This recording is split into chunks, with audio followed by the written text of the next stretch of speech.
Bismillahirrahmanirrahim. Assalamualaikum warahmatullahi wabarakatuh. Alhamdulillah hamdan katsiran thayyiban mubarakan fi kama yuhibbu rabbuna wa yarda. Wassalatu wassalamu ala man la nabiyya ba'da. Amma ba'd. Para siswa SMA Plus Liwaul Furqan, alhamdulillah kita bersyukur kepada Allah Subhanahu wa taala di kesempatan kali ini. Allah Subhanahu wa taala memberikan kita nikmat sehingga kita bisa melanjutkan pembelajaran fikih kita. Mudah-mudahan Allah selalu memberikan kepada kita kelancaran, semangat, serta kesempatan untuk selalu menuntut ilmu dan memberikan kita kemudahan dalam memahami ilmu serta mengamalkannya. Shalawat dan salam semoga selalu tersampaikan kepada junjungan kita Nabi yang mulia, Nabi Muhammad Sallallahu Alaihi Wasallam, juga kepada keluarganya, kepada para sahabatnya, dan kepada orang-orang yang senantiasa mengikuti jejak sunnah beliau hingga hari kiamat. Allahumma la sahla illa ma ja'altahu sahla wa anta taj'alul hazana idza syi'ta sahla. Rabbi shrah li sadri wa yassir li amri wahlul 'uqdatam min lisani yafqahu qawli. Rabbana zidna ilman warzuqna fahman. Para siswa SMA Plus Liwaul Furqan, mari kita lanjutkan pembahasan fikih kita yang alhamdulillah sekarang kita telah sampai pada bab tentang adab buang hajat. Mari kita lanjut ke kitabnya. Permasalahan yang sedang kita bahas dalam buang hajat adalah menghadap atau membelakangi kiblat ketika sedang buang hajat. Nah, kemarin kita bahas bahwa hal tersebut dilarang jika buang hajat dilakukan di tanah lapang terbuka yang tidak ada dindingnya. Amma in kana fi bunyan, adapun jika dilakukan di dalam gedung, ruangan, atau kana bainahu wa bainal qiblati syai'un, atau ada sesuatu antara orang yang sedang buang hajat dengan kiblat yang membatasinya. Fala ba'sa bidzalika, maka tidak mengapa untuk menghadap kiblat atau membelakanginya. Li hadis Ibnu Umar radhiyallahu anhuma, hal ini berdasarkan hadis yang dibawakan oleh Ibnu Umar radhiyallahu anhuma, annahu ra'a, sesungguhnya ia melihat Rasulullah sallallahu alaihi wasallam yabul fi baitihi, melihat Nabi sallallahu alaihi wasallam sedang buang air kecil di dalam rumahnya. Mustaqbil Syam, dan Nabi pada saat itu sedang menghadap ke arah Syam. Mustadbiral kiblah, dan tentunya Nabi membelakangi Ka'bah, karena menghadapi Syam menghadap ke Syam berarti membelakangi Ka'bah pada saat itu. Nah, tentunya Ibnu Umar pada saat itu dalam usia masih kecil. Wali hadis Marwan al-Asghar, dan berdasarkan pula dengan hadis yang dibawakan oleh sahabat yang bernama Marwan al-Asghar. Qala, dia berkata, ana khabnu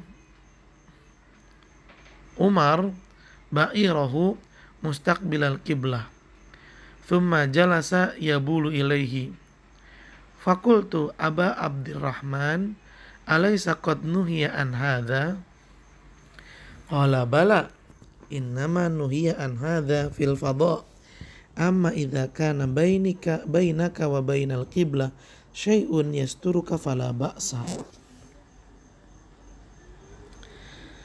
Suatu ketika, kata Marwan al-Asghar, Ibnu Umar mendudukkan ontanya, menjadikan ontanya duduk.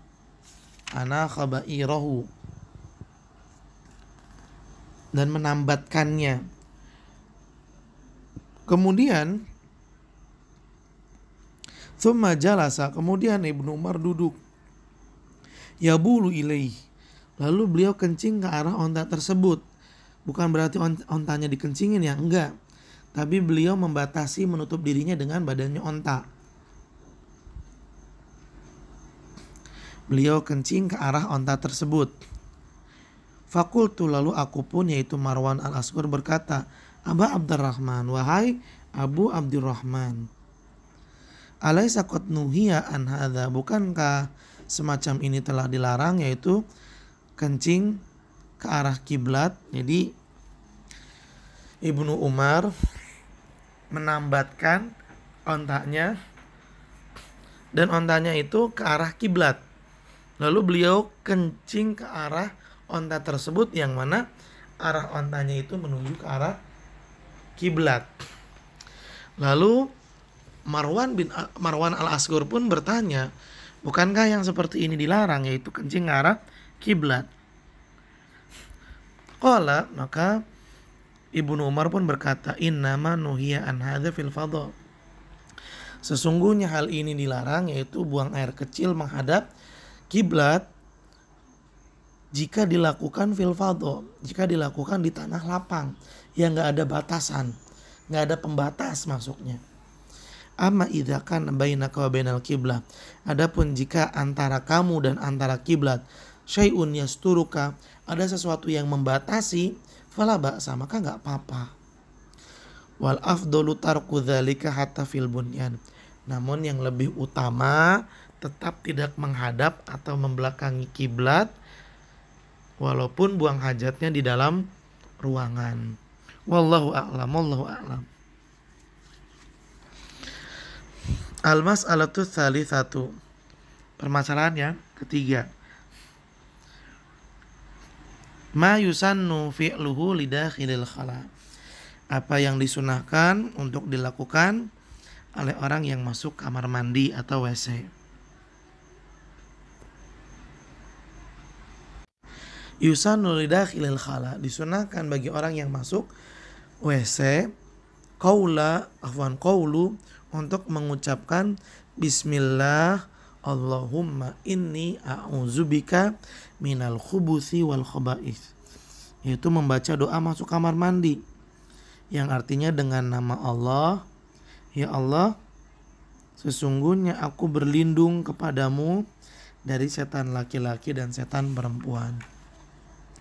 Wa indal intiha, dan jika dia selesai dari buang hajat, wal khuruj, kemudian keluar dari kamar mandi, maka hendaklah dia membaca gufronaka, yang artinya ya Allah, aku mohon ampunanmu. Nah, doa ini diucapkan bukan di dalam kamar mandi ya, tapi di luar kamar mandi. Jadi keluar dulu dari kamar mandi baru membaca doanya. Wa taqdimu rijlahu al-yusra, kemudian mendahulukan kakinya yang kiri. Ini disunahkan inda dukhul, ketika masuk kamar mandi. Wal yumna, dan mendahulukan kaki yang kanan. Ini disunahkan indal khuruj, ketika keluar kamar mandi. Wa an la yakshifa auratahu, dan jangan dia buka auratnya. Hatta yadnu minal ardi, sampai dia mendekat ke tempat buang hajat. Atau dengan kata lain, jangan buka auratnya di luar kamar mandi. Ya, walaupun sudah kebelet tetap masuk kamar mandi dulu baru buka auratnya di kamar mandi. Wa idza kana fil fadha, apabila buang hajat dilakukan di tanah lapang, tanah terbuka, yustahabbu lahu, maka disunahkan bagi pelakunya al-ibadu wal istitar, menjauhkan diri dari orang-orang dan menutup diri, hatta la yura, agar dia tidak terlihat. Wa adillatu dzalika kulluhu, dan dalil-dalil hal ini adalah hadis Jabir radhiyallahu anhu, hadis yang dibawakan oleh Jabir radhiyallahu anhu. Qala, dia berkata, kharajna ma'a Rasulillah sallallahu alaihi wasallam, kami pernah keluar bersama Rasulullah sallallahu alaihi wasallam. Fi safarin, ketika safar. Wa kana Rasulullah sallallahu alaihi wasallam, dan pada saat itu Rasulullah sallallahu alaihi wasallam la ya'til barras, beliau tidak buang hajat, hatta yataghayyab fala yura, sampai beliau itu kayak hilang seolah-olah, sampai enggak kelihatan baru beliau buang hajat. Maksudnya bagaimana? Ketika beliau ingin buang hajat, maka beliau pergi sampai kita mengira beliau itu udah hilang, gak kelihatan. Artinya beliau betul-betul menjauh. Wa hadits Ali radhiyallahu anhu, dan berdasarkan hadis yang dibawakan oleh sahabat bernama Ali radhiyallahu anhu, qala, beliau berkata, qala Rasulullah sallallahu alaihi wasallam, Rasulullah sallallahu alaihi wasallam bersabda, sitru ma bainal jinni, penutup yang menghalangi jin, wa aurati bani Adam, untuk melihat auratnya manusia, idza dakhalal khala, jika seseorang masuk kamar mandi, an yakul, lalu dia berkata bismillah, dia mengucapkan bismillah. Maksud dari hadis ini adalah orang yang mengucapkan bismillah sebelum masuk kamar mandi, maka Allah akan menutup auratnya sehingga tidak bisa dilihat oleh jin. Wa haditsu Anas radhiyallahu anhu, dan hadis Anas, hadis yang dibawakan oleh sahabat bernama Anas radhiyallahu anhu, karena Nabi sallallahu alaihi wasallam, dahulu Nabi sallallahu alaihi wasallam, idza dakhala al-khala, apabila beliau masuk kamar mandi, qala, beliau akan berkata, Allahumma inni a'udzubika minal khubuthi wal khaba'ith. Wa haditsu Aisyah radhiyallahu anha, dan juga berdasarkan hadis dari Aisyah radhiyallahu anha, kana sallallahu alaihi wasallam, dahulu Nabi sallallahu alaihi wasallam, idza kharaja minal khala, apabila beliau keluar dari kamar mandi, qala, beliau mengucapkan doa ghufranaka. Wa haditsu Ibnu Umar radhiyallahu anhuma, dan hadis yang dibawakan oleh sahabat bernama Ibnu Umar radhiyallahu anhuma, anna Nabiy sallallahu alaihi wasallam, sesungguhnya Nabi sallallahu alaihi wasallam, kana idza aradal hajata, dahulu apabila ingin buang hajat, la yarfa thawbahu, tidaklah beliau membuka bajunya, pakaiannya, hatta yadnu minal ardi, sampai beliau betul-betul mendekat ke tempat buang hajatnya. Ahibati fillah, para siswa SMA Plus Nurul Furqan, dari penjelasan yang telah kita simak tadi, maka penting bagi kita untuk menjaga adab ketika buang hajat. Ini menunjukkan kesempurnaan agama Islam.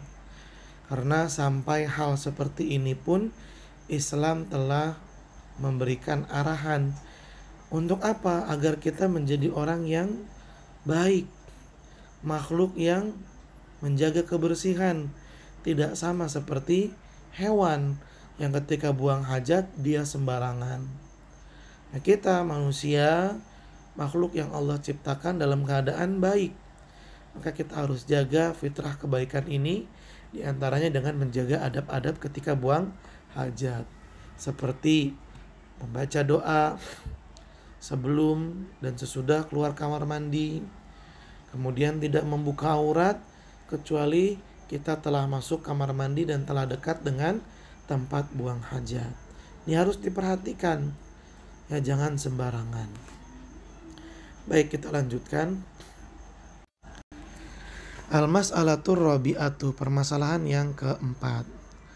Ma yahrumu fi'luhu ala man arada qadha al-hajati, hal yang diharamkan untuk dilakukan bagi orang yang ingin buang hajat.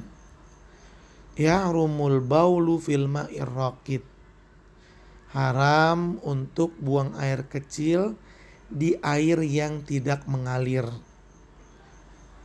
Contohnya seperti kolam renang yang tidak mengalir airnya, ini banyak nih orang yang buang air kecil di dalamnya, dan ini haram.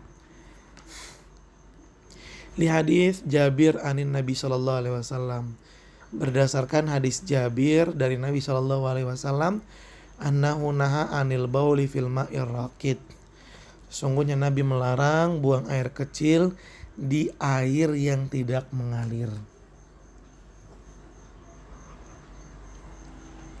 Wala yumsik dzakarahu biyaminihi wa huwa yabul, Dan juga dilarang untuk menyentuh kemaluan dengan tangan kanan ketika buang air kecil. Wala yastanji biha, dan tidak cebok menggunakan tangan kanan.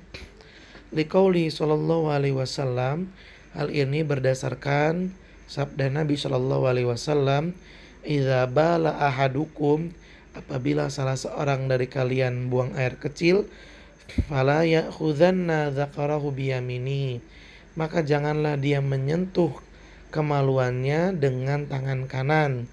Wala yastanji biyaminihi, dan jangan dia cebok dengan tangan kanan. Wa yahrumu alaihil baul awil ghaid fit tariq, haram untuk buang air kecil atau buang air besar di jalan. Ya, di jalan yang dilalui oleh orang. Lagi sepi ini tetap aja nggak boleh. Ya, tidak boleh. Au fi dhil, atau di tempat berteduh. Ya, seperti halte, terminal. Nggak boleh buang air kecil, buang air besar di situ. Kalau di jalan mungkin contoh lebih mudahnya ketika seseorang sedang naik gunung. Nah, ketika naik gunung kan ada treknya ya, ada jalan khusus untuk dilalui. Maka jalanan tersebut nggak boleh digunakan untuk buang air kecil atau buang air besar. Kalau mau buang air kecil atau buang air besar, maka pergi ke tempat yang tidak dilalui oleh orang. Au fil hadaikil amah, atau di taman-taman umum. Au tahta syajaratin musmiratin, dan juga tidak boleh buang hajat di bawah pohon yang berbuah dan buahnya dimakan. Au mawaridil ma'miyah, atau di tempat penampungan air, ini nggak boleh.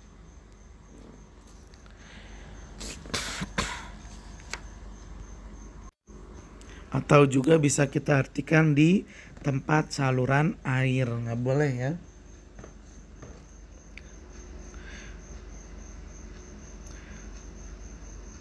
Lima, rawa Mu'adz, hal ini berdasarkan dengan hadis yang diriwayatkan oleh sahabat bernama Mu'adz.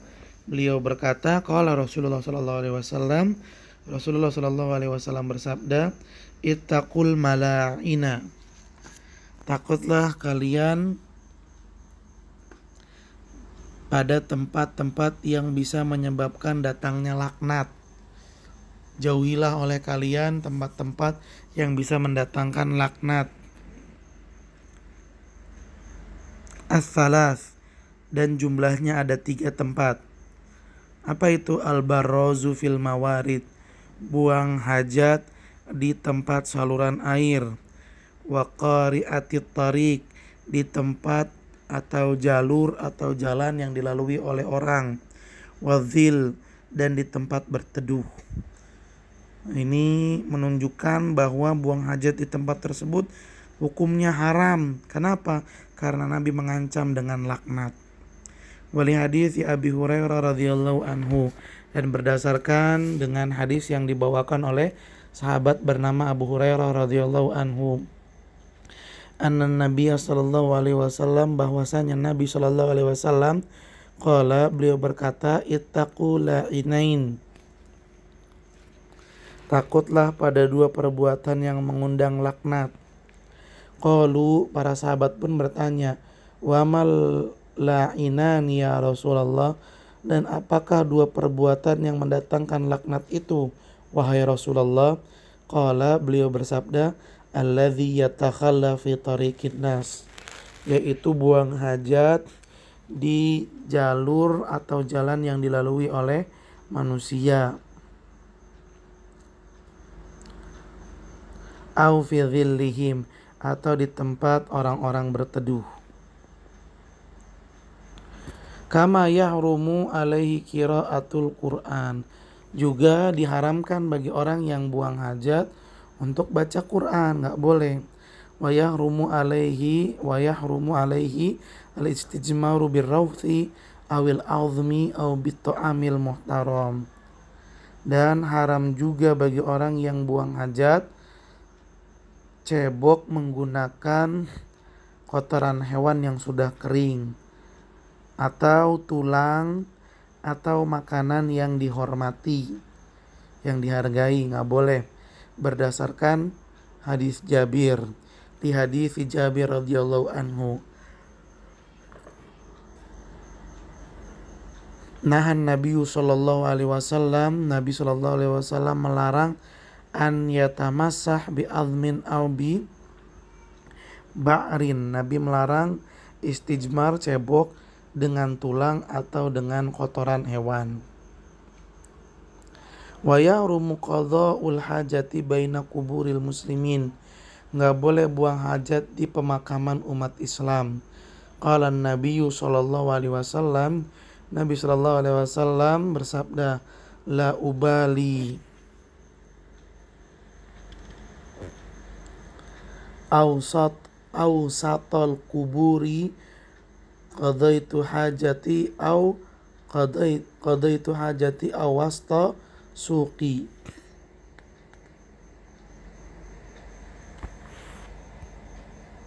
Arti hadis secara lengkap: sungguh aku berjalan di atas bara api atau di atas pedang tajam, atau aku menambal sendalku dengan kakiku. Maksudnya biarinlah nih sendal bolong, kakinya jadi nempel sama jalanan. Itu lebih baik dan lebih aku sukai daripada aku berjalan di atas kuburan seorang muslim.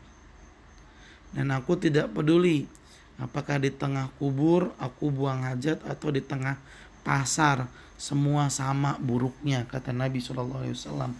Semua sama, gak boleh dilakukan. Jalan nginjek di atas kuburan, buang hajat di pemakaman, mau di pojok, di tengah, di pinggir, namanya area pemakaman gak boleh.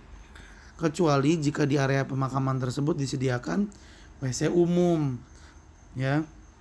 Memang ada kamar mandi di situ, tapi terpisah ya, dan jauh, jaraknya nggak di tengah-tengah. Mungkin ketika pada saat di pintu masuk ada misalnya, maka buang hajatnya di situ.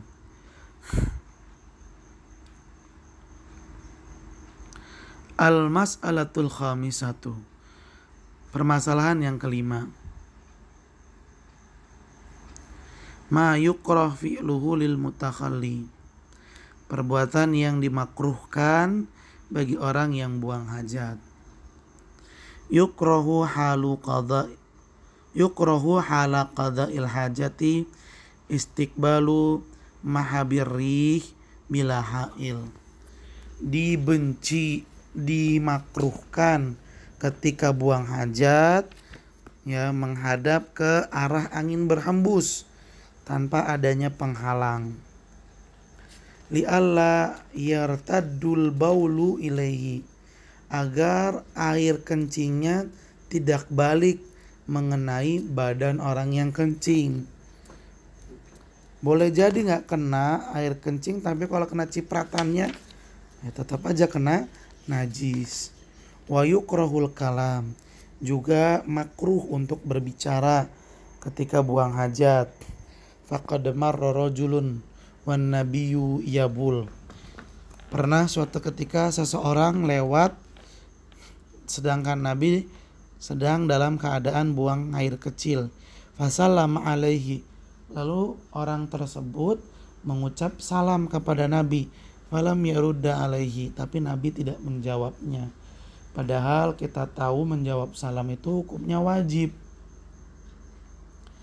Tapi ketika kondisinya sedang buang hajat, maka menjawab salam tidak dilakukan. Kenapa? Karena berbicara saat buang hajat itu hukumnya makruh. Wa yukrah an yabula fi syakin, dan tidak boleh buang air kecil ke lubang. Wa nahwihi, dan yang semisalnya. Ya.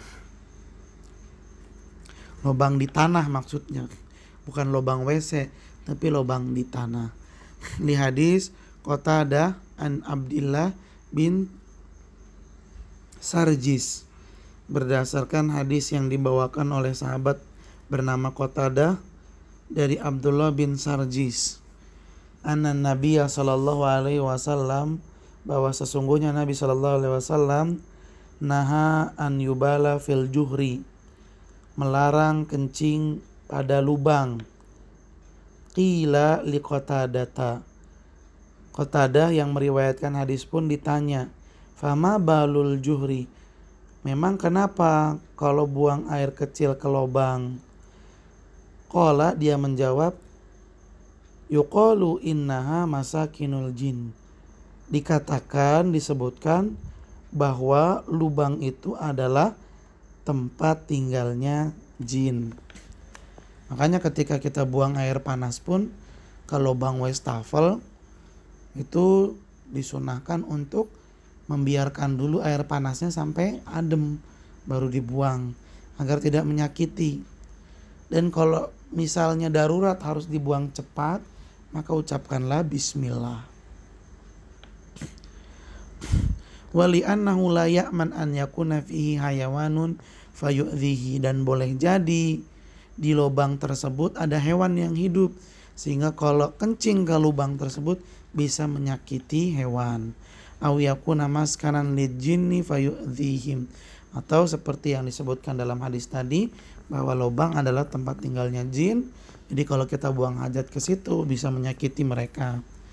Wa yukrah an yadkhulal khala'a bi syai'in fihi dzikrullah illa lihajatin, dan hukumnya makruh, dibenci, masuk ke kamar mandi dengan membawa sesuatu yang di dalamnya ada zikir, ada tulisan zikir, ya, atau ayat suci Al-Quran.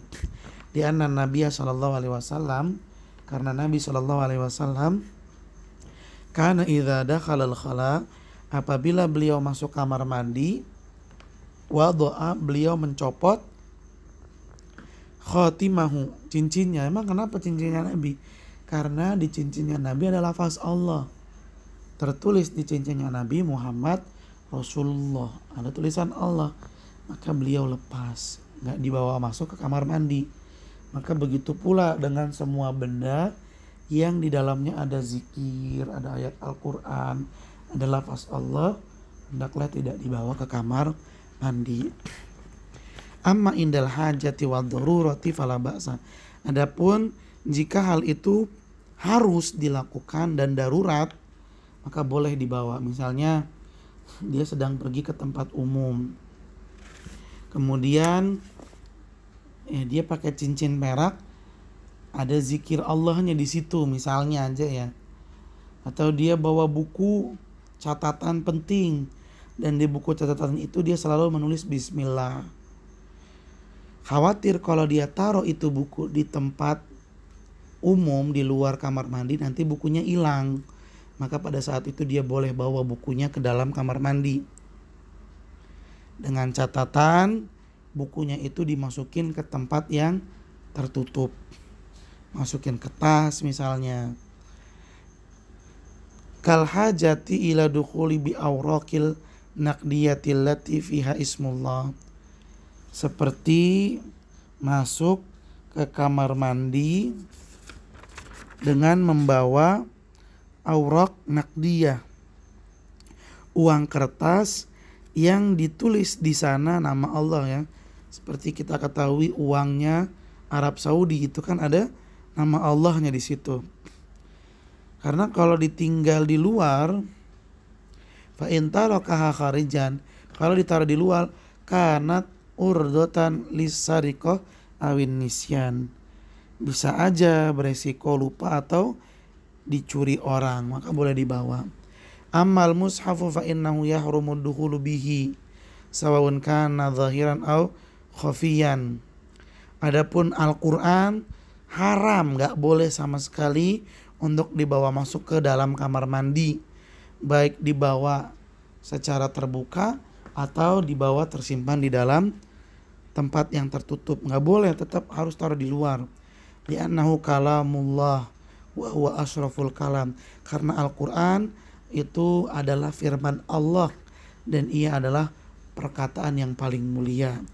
Wa dukhulul khala bihi fihi nau'un minal ihana, dan masuk ke kamar mandi dengan membawa Al-Quran berarti telah menghinakan Al-Quran wal iyadzubillah. Baik, kita lanjutkan ke pembahasan yang berikutnya. Al-babur rabi'u, bab keempat, fisiwaki wa sunanil fitrah, tentang siwak dan sunnah fitrah. Wa fihi iddatu masail, dan dalam bab ini ada beberapa permasalahan. As-su'alu, afwan. As-siwaku, siwak, wa isti'malu udin aw nahwihi, menggunakan batang kayu atau yang semisalnya, fil asnani wal lithah, untuk membersihkan gigi dan gusi, li izalati ma yu'alliqu bihima, untuk membersihkan sesuatu yang menempel pada keduanya, minal at'imah, baik berupa makanan, warrawaih, dan bau yang tidak sedap. Jadi siwak itu artinya membersihkan mulut. Mau pakai kayu siwak atau yang lainnya boleh. Al-mas'alatul ula, permasalahan yang pertama, hukmuhu, hukum bersiwak. As-siwaku masnunun fi jami'il awqati, bersiwak itu sunnah di setiap waktu. Hatta saim, walaupun dalam keadaan puasa. Lau tasawwaka fihi halis siyamihi, ketika orang berpuasa melakukan siwak, fala ba'sa bidzalik, maka hal itu boleh. Sawaun kana awwalu naharin aw akhirahu, baik hal itu yaitu bersiwak dilakukan oleh orang yang berpuasa di awal siang atau di akhir siang. Lianna Nabi sallallahu alaihi wasallam, karena Nabi sallallahu alaihi wasallam raghaba fihi targhiban mutlaqan, karena Nabi sallallahu alaihi wasallam menganjurkan untuk bersiwak secara mutlak, kapan aja boleh. Walam yuqayyid biwaqtin duna akhar, dan beliau tidak membatasi waktunya. Haitsu qala sallallahu alaihi wasallam, di mana Nabi sallallahu alaihi wasallam bersabda, as-siwaku matharatun lil fami, bersiwak itu akan membersihkan mulut, mardatun lirrab, dan mendatangkan ridhonya Allah. Wa qala sallallahu alaihi wasallam, dan Nabi sallallahu alaihi wasallam juga bersabda, laula an asyqa ala ummati, sekiranya saya tidak membebani umatku, la amartuhum, niscaya saya akan perintahkan mereka bisiwak, untuk bersiwakan dulu, inda kulli salat, sebelum salat. Ya, seandainya hal tersebut tidak menjadi berat, maka Nabi wajibin untuk siwak sebelum salat. Tapi inilah Nabi SAW, pribadi yang sangat perhatian dengan umatnya. Beliau gak mau membebani, khawatir nanti malah menjadi pelanggaran. Maka beliau pun hanya sebatas menganjurkan. Dan tentunya anjuran Nabi SAW adalah anjuran yang akan mendatangkan ridhonya Allah Subhanahu wa ta'ala. Al-mas'alatu tsaniyah, permasalahan yang kedua, mata yata'akkadu, kapan ditekankan, sangat dianjurkan untuk bersiwak. Wa yata'akkadu indal wudu, dan sangat ditekankan, dianjurkan untuk bersiwak ketika hendak berwudu. Wa indal intibah minan naum, ketika bangun dari tidur. Wa inda taghayyuri raihatin fam, ketika bau mulut. Wa inda qiraatil Qur'an, ketika baca Al-Qur'an. Wa inda salat, ketika hendak salat. Wa kadza inda dukhulil masjid wal manzil, dan begitu pula ketika hendak masuk masjid atau masuk rumah. Li haditsil Miqdam bin Syarih, berdasarkan hadis Miqdam bin Syarih an abihi, dari ayahnya, qala, dia berkata, sa'altu Aisyah, saya bertanya kepada Aisyah, qultu bi ayyi syai'in kana yabda'un nabi, apakah sesuatu yang Nabi lakukan idza dakhala baitahu, sebelum masuk rumahnya. Qalat bisiwak, Aisyah menjawab, siwak, bersiwak. Wa yata'akkad kadzalika idza tulis sukut, begitu pula bersiwak sangat dianjurkan ketika sudah lama diam tidak berbicara. Wasafratul asnan, gigi menguning, li ahaditsis sabiqah, berdasarkan hadis-hadis yang telah lalu. Bahkan Rasulullah sallallahu alaihi wasallam, dan dahulu Rasulullah sallallahu alaihi wasallam, idza qama minal laili, apabila bangun dari tidur malam, yashu sufahu bisiwak, beliau membersihkan mulutnya dengan siwak. Wal muslimu ma'murun indal ibadati wat taqarrub ilallah, dan hendaklah seorang muslim ketika hendak beribadah dan mendekatkan diri kepada Allah, an yakuna ala ahsani halin min nadhafah, hendaklah dia dalam keadaan yang paling sempurna, dalam keadaan yang paling bersih. Ahibati fillah, para siswa SMA Plus, maka siwak itu adalah suatu hal yang penting bagi kita. Usahakan setiap dari kita memiliki siwak. Bukankah cukup dengan sikat gigi? Iya, sikat gigi juga termasuk dari siwak. Tapi kan tidak mungkin sikat gigi kita bawa kemana-mana. Tidak seperti siwak, bisa dibawa kemana-mana dan bisa dipakai kapan saja. Ketika sedang di kelas, guru sedang pergantian guru, sambil menunggu kita siwakan. Karena yang kita pelajari adalah ilmu agama. Dan belajar ilmu agama merupakan ibadah. Dan sebagaimana yang tadi kita dengar, ketika kita beribadah kepada Allah, hendaklah kita betul-betul dalam keadaan yang paling sempurna, dalam keadaan yang paling bersih, dalam keadaan yang paling suci. Oleh karena itu, jika kalian memiliki kesempatan untuk keluar, usahakanlah untuk membeli kayu siwak agar kalian gunakan di setiap saat. Dan Masya Allah, tadi Nabi SAW menyatakan bahwasanya siwak bisa membersihkan mulut, dan yang utamanya lagi, yang istimewanya lagi, siwak itu akan mendatangkan ridhonya Allah. Dan ridho Allah adalah tiket untuk masuk surga. Makanya ada perkataan as-siwaku thariqul lil jannah. Bersiwak itu adalah jalan menuju surga. Ini kebiasaan baik yang harus kita jadikan kebiasaan baik kita. Kita lakukan. Bismillah. Mudah-mudahan dengan bersiwak keadaan kita bisa lebih suci, lebih bersih, sehingga ilmu yang kita pelajari bisa lebih mudah untuk kita pahami, menjadi lebih berkah untuk kita. Ahibati fillah, para siswa SMA Plus Lewal Furqan, mungkin sampai di sini pembahasan kita pada pelajaran fikih ini. Mudah-mudahan yang kita bahas bermanfaat, bisa mendatangkan ilmu yang barokah, dan semoga Allah memudahkan kita untuk mengamalkannya. Jangan lupa untuk mengerjakan tugas yang Ustadz buat di Google Classroom. Dan jangan lupa juga untuk mengganti nama yang digunakan di Google Classroom ke nama asli jika nama di Google Classroom-nya masih menggunakan nama samaran. Terima kasih banyak atas perhatiannya.